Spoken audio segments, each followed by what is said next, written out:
I just, I expected us to be successful.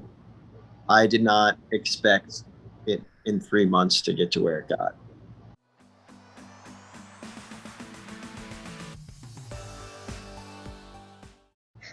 Hey guys, Steven and Wilson here with Cabinet Startup. What's up? And we're also here with Logan. How's it going, Logan? Not bad.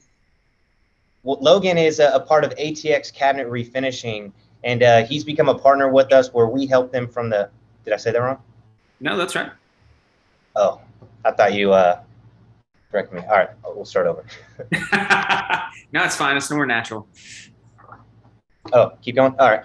Well, Logan's with ATX Cabinet Refinishing out in Austin, Texas, and he linked up with Wilson not too long ago, and he has an interesting story where they had zero experience and trusted the process, and he has done everything to a T, and his results have been phenomenal. And it's been how long has it been now? 3 months. About 3 months. Yep. 3 months, and so we wanted to do a check-in call and see what he's been up to and share with you guys a little bit of what that journey might look like at the beginning. And so I'll kind of hand it off to Wilson. I know you had some things you wanted to make sure we go over. Well, yeah. First and foremost, Logan, since not everybody has met you here yet, tell us a little bit more about your background. How'd you find yourself in the cabinet business? So I found myself, I used to work on boats and I was out at sea all the time. And I wanted a job where I could have a single location. So I knew I was good working with my hands. I was comfortable working with, all different kinds of tools, and I knew I was a quick learner. Also, I was a homeowner, or am a homeowner, and I just knew that, trying to get contractors to come out and work for you is like pulling teeth. And just watching over the years of having to get little things done on the house that I couldn't do myself, I was like, every time I was sitting there thinking, I this could be done in a much better way.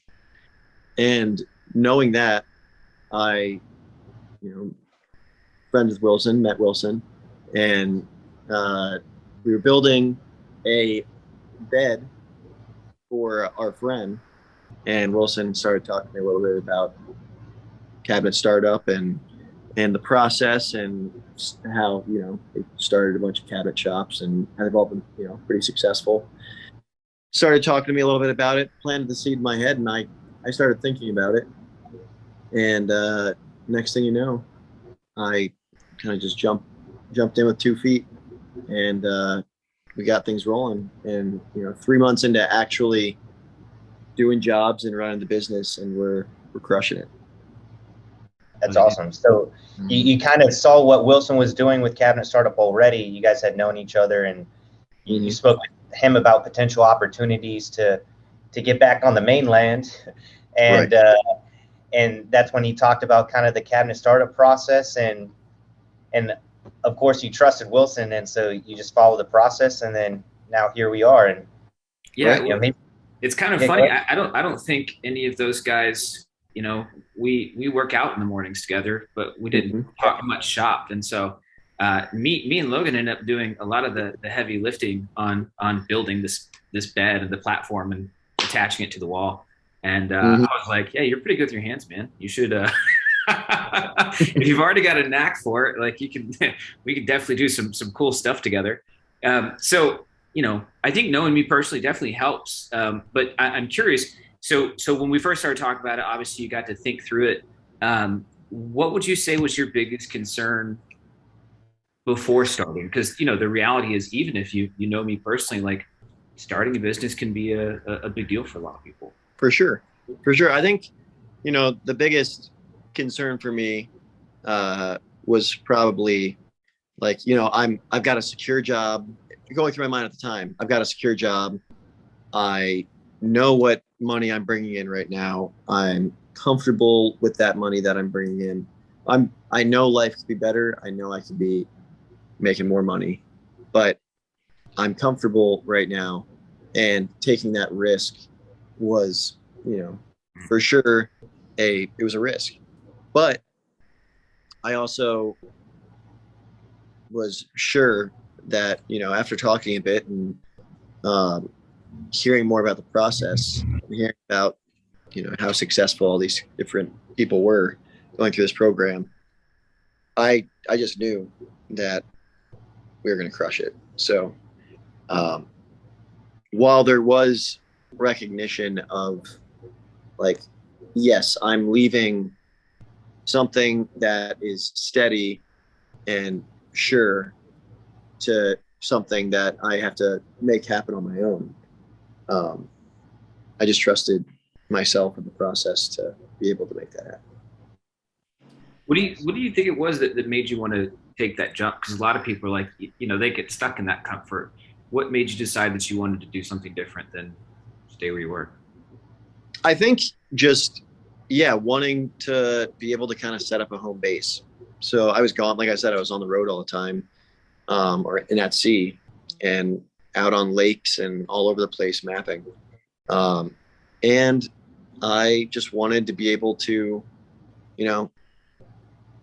one thing that, almost stopped me was I was like, I love working on boats. And in my brain, something just said to me quietly in the background, you don't have to work on boats. You can just have fun on boats. And I thought about that, and I, had heard about some of the numbers that could be put up doing this type of work, that we've are, 3 months in are already starting to see. And I was like, this doesn't have to be a job anymore. This can just be something I do for fun. So, right. Well, so you started, when was the date of your first week of sales? Because you came out for training and then you wrapped up your job. You're out in training at the very end of April. First week of sales, I believe, was probably the second or third week of May. Okay. Is my guess. Okay. Probably right in that range. Maybe I think first job was second week of June. Okay. I believe. First job. We ran into some. It was supposed to be the first week of June. We ran into some paint supply issues, and we ended up second week of June. Okay. And so ever since then, I mean, we've had a job every week, or 2 jobs every week, since that point. In between the lead generation that we put together, the website, the sales training, the systems, the processes, right? Pretty easy to keep busy and keep the books filled. I mean, there are jobs that I have to I turn down now, which has been great.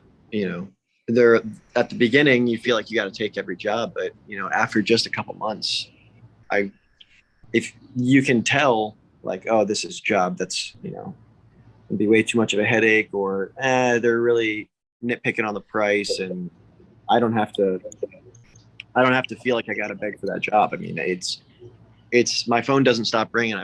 I get leads all day, so it's been.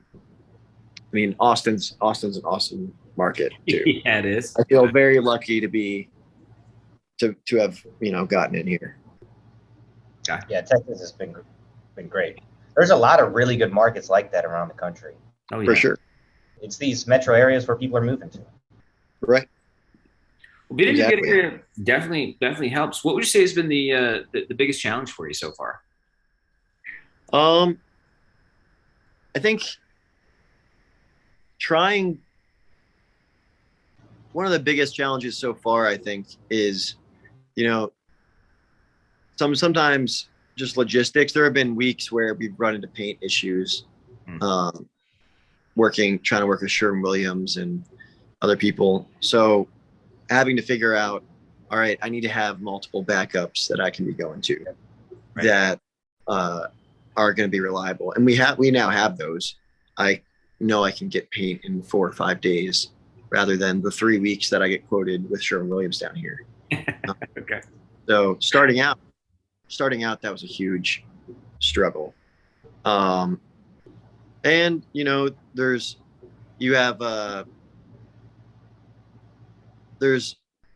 when you have no, when you come into something, I went through the training in Florida, and that was incredibly helpful to me. But you get back, you jump into it, you're prepared to do the job. But there's also, things pop up, and I'm glad that there's the support of Cabinet Startup to help with, when issues arise, and I'm saying this paint keeps rolling off, or this primer keeps rolling off, and I don't know why. And they're like, well, you're using an oil-based primer right now, and it takes longer to dry than your shellac-based, and so you got to wait another, 6 hours before you sand or whatever it is. Just things like that have been super valuable, and kind of a crash course in learning along the way. Yeah. Well, and we're still very early in, right? Because We are, for sure. we had a really big month this month, but that was only month 3? I mean, what? Yeah. What were you at? August. What the month total to at in sales? So August, we tallied it up. I think it was just over 46,000 in sales, Nice. for the month of August, which was huge. And I didn't even know that that's how much we did. I knew I was, selling my I butt love off. it. But That's like that's more than the average American makes in a year. I'm not sure if They you're were- aware of that. yeah, what I thought about was, if we're operating on a 40 or 50% profit margin, then, theoretically, if that's what we're operating on, I made about, a little less than half of what I would have made in a whole year in 1 month at my last job. Wow. So, that was huge. Yeah. And I think it's safe to say that it's going to keep going, because you're also now you've already got one person, you're bringing on one more person, so you're already about to hire your second person. Yeah, hiring my second person. Really excited about that. I was sitting there sanding last night, like, I wish I had him right now. We set it up for him to come on September 13th, but I like, man, I wish I would have pulled that trigger a little bit earlier, because So you only have one guy right now. yeah, And I got one guy. Mark 3. Right.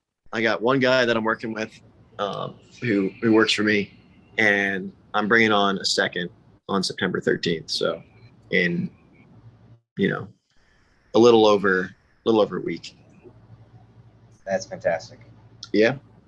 Well, you've put in the work, man. One thing that That's I true. think it gets on my nerves a lot is, people see some of the results, or hear somebody go, I made 46,000. Like, oh, you make it sound so easy, which is ridiculous. This is not easy. We've never claimed it's easy. What we've claimed is we've simplified the process, so if you follow the steps, you'll put it together. Like a puzzle doesn't necessarily have to be easy if there's a million pieces, but if I label the pieces, right, even if it takes forever, you can still get it done. And so, Right. How would you speak to somebody saying, like, do you think this job is easy? Is that how you would describe it? No, but it's not an easy job. I think the process is simple enough that it can be done. It's hard work, for sure. And I have taken on jobs that I have asked Stephen and Wilson, and I've asked you guys, like, hey, what do you think about this stain job? This she said she's willing to throw all this money at me. Stephen was like, yeah, I don't know, that there's gonna be a lot of work on that one. And I'm like, I watch a YouTube video. I'm like, yeah, it's no problem. And then, 3 days later, I'm there breaking my wrists, just trying to, strip off some finish on an old cabinet and get it down to the bare wood, which I wouldn't have to do if I was just doing our typical refinish. And it's, I look at that and I'm like, never again. So there's a lot of hard work, but that hard work also the hardest work has come when I have not necessarily, I wouldn't say heeded the advice, but when I looked at something and said, "Oh, I was looking with dollar signs in my eyes," and then recognized later, this is more than it's necessary. So, Well, it's a good lesson. You know, I tell people all the time, it's your business. We're going to give you suggestions. We're going to tell you what we would do. But ultimately, you as an owner have the ability, and that's one of the best things about it. You have the ability to make that decision, right. right? And sometimes those decisions are really great learning times. Every bad time has been a great learning time. Truly. Yeah. Well, there's some wisdom in that, man. Yeah. As you've gone through this, was there anything that really surprised you, or anything that you thought wasn't what you were anticipating? I would say how fast we grew. Like I expected to get back here. I knew the average job was typically about $4,000. Right now, I mean, this month our average job I think is $5,500 to $6,000, mostly refinishing, a couple refacing jobs, and I just I expected us to be successful. I did not expect it in 3 months to get to where it got. Yep. To be hiring my second guy, and to I'm working a lot, but I also am recognizing, like, if I put in the time right now, like if I get that sweat equity right now and I get myself to a place by end of April next year, which will be 1 year of having started the business. That's when we went down and did the training and came back, got our LLC filed and all of that stuff. I think if I am at a place next year where I have a bunch of teams, a bunch of crews of guys doing a job a week, each one doing a job a week, and I want to be at four guys by that point. I think it's very reasonable, and hopefully opening up a second location. Yeah.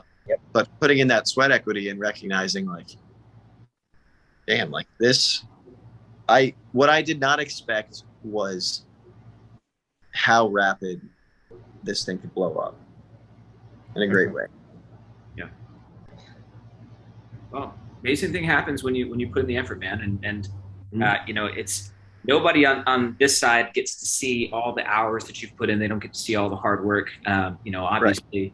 We know you've been hustling. I think the numbers speak for themselves, the results speak for themselves, and also y'all's reviews speak for themselves. You got a bunch of 5-star reviews now. You've got a bunch of super happy customers, which has been, I think, amazing. From your perspective, what do you think is the number one thing that has helped you do so well in the program?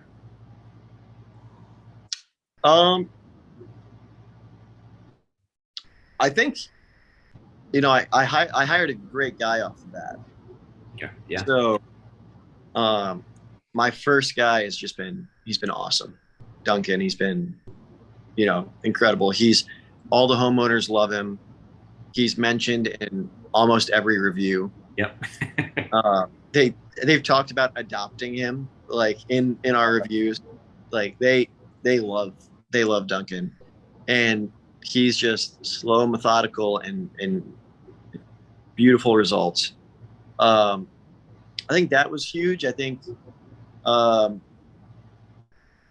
fact that we've had the support. Whenever I've had a question, I've been able to get an answer to it through cabinet startup, and knowing, I'm running into this problem. I'm struggling with this or that. Like, I'm dealing with an HOA that doesn't allow us to use spray guns, and they say we can't use oil, solvent, or lacquer-based primers. So what am I supposed to do? And having an answer at times like that, where these are weird, very specific questions that you can't exactly just Google. Yep. So having the support has been incredibly helpful. And I also think, I have a super supportive group of people here in Austin too that are just, I got a whole team of cheerleaders that definitely give me the motivation. So Nice. Well, I guess last question for me. Well, two last questions. Number one, what's been your favorite thing about owning a cabinet shop so far? And two, what would you say to somebody that's considering doing this themselves? all right, favorite thing. I've never been in a sales position. I had never thought of myself as a salesman or anything like that. Yeah.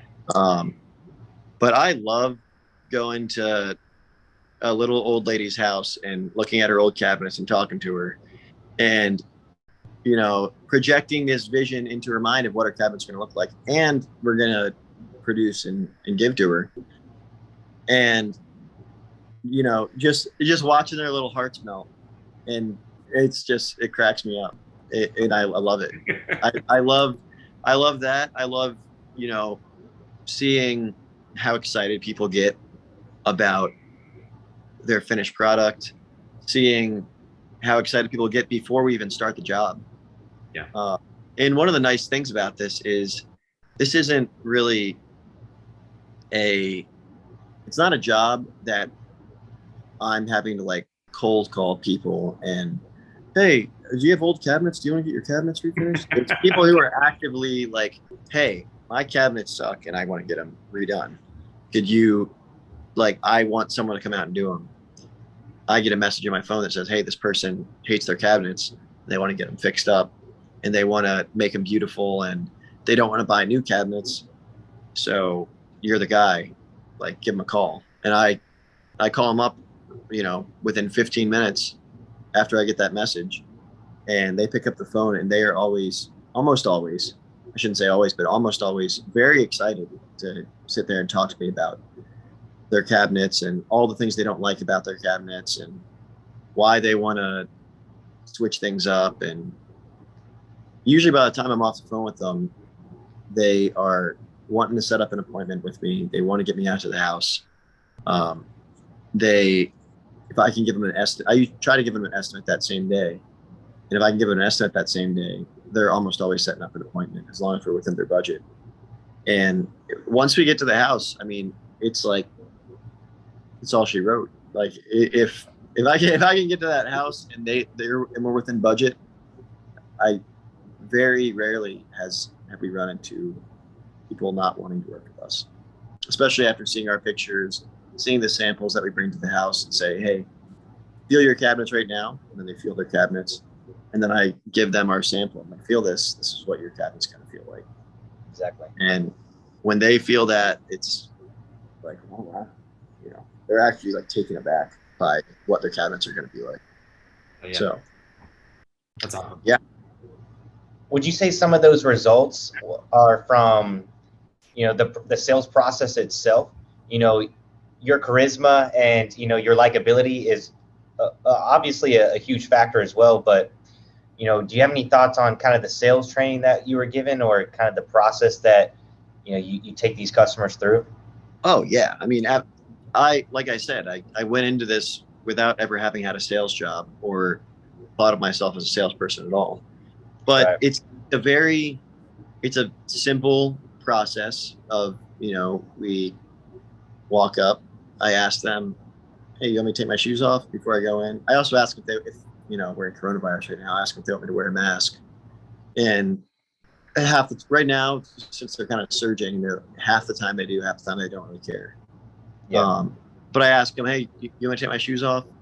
And you almost always say no, but they are always like, wow, this guy just asked me if you need to take your shoes. They'll laugh. They'll be like, What a gentleman. You don't need to take your shoes off. But thank you for asking. And they're always very appreciative of that.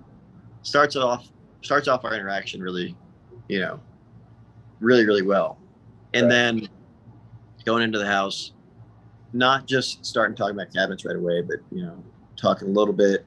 And then once we do start talking about the cabinets, it's, what do you not like about what you got going on right now? And they have a laundry list typically.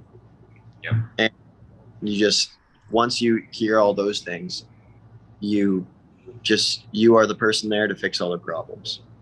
And it it makes people really, really happy. So, yeah, I mean, the sales process, it's, you know, it's pretty simple.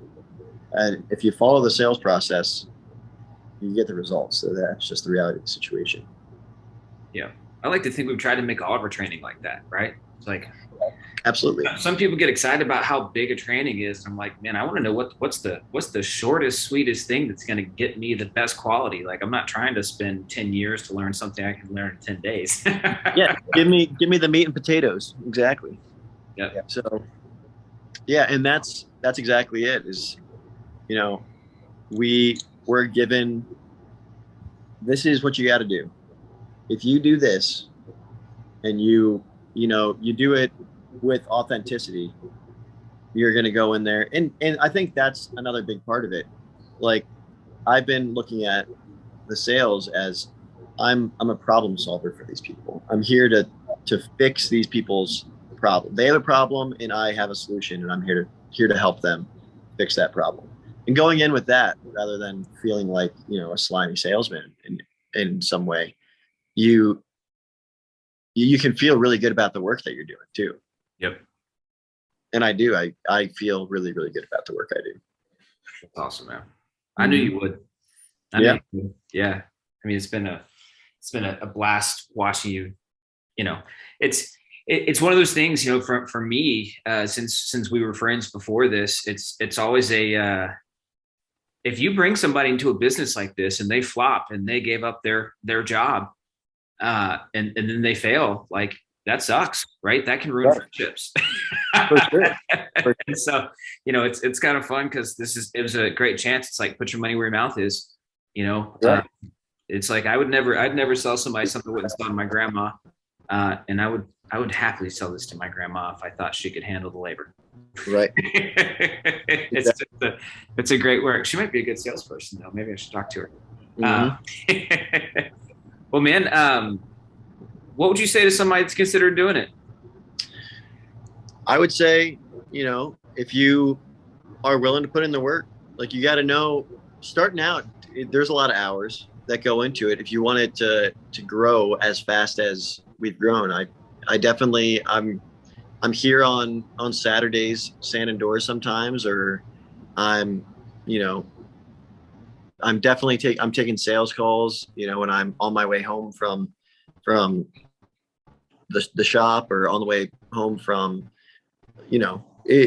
there's a lot of, if you are willing to put in the work, the results you're going to get are